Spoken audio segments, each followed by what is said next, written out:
Meet Winston Smith and Julia, the girl he loves. They've been captured by the thought police and taken to the Ministry of Love. Unfortunately, the Ministry of Love is not exactly a place where poets sing or write about the concept of love.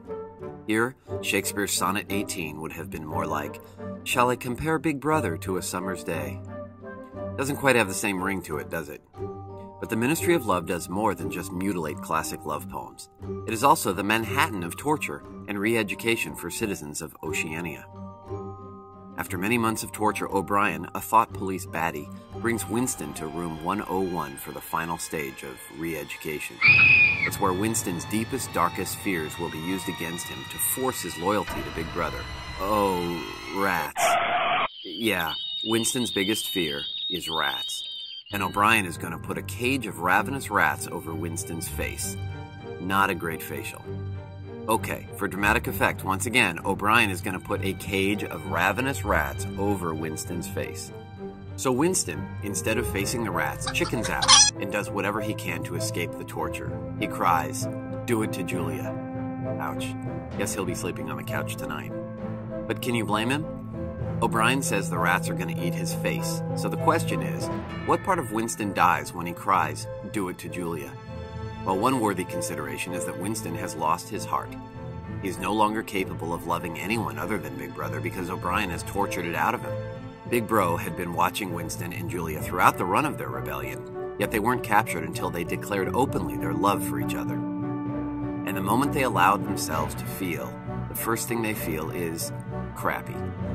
A totalitarian state isn't going to stand for people who want to do their own thing. O'Brien has to use room 101 to strip Winston's love for Julia and direct it toward Big Brother. Winston's heart is lost. Ministry of Love, indeed. Another possible answer is that Winston has lost his integrity. British culture in this era valued integrity over life itself, so it's a big deal. He would never have conceived of throwing anyone else under the bus before his re-education. Now his survival instinct and his completely rational fear of flesh-eating rats has overridden his sense of decency, his sense of self.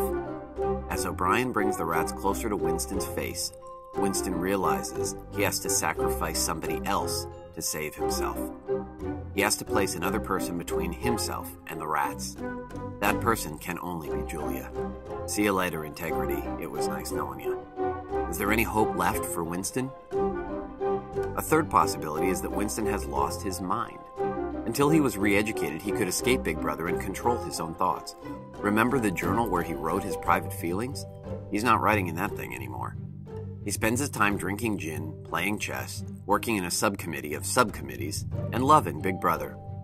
His own thoughts have been tortured away, left in the Ministry of Love. Oh, the irony.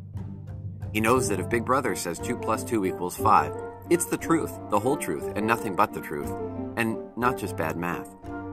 In fact, the last lines of the book are, he had won the victory over himself. He loved Big Brother. Big Brother finally has all of Winston's mind. He has crushed it and eaten it. So what do you think Winston lost? Is anything recoverable? Ever? Shmoop amongst yourselves. We'll wait for you.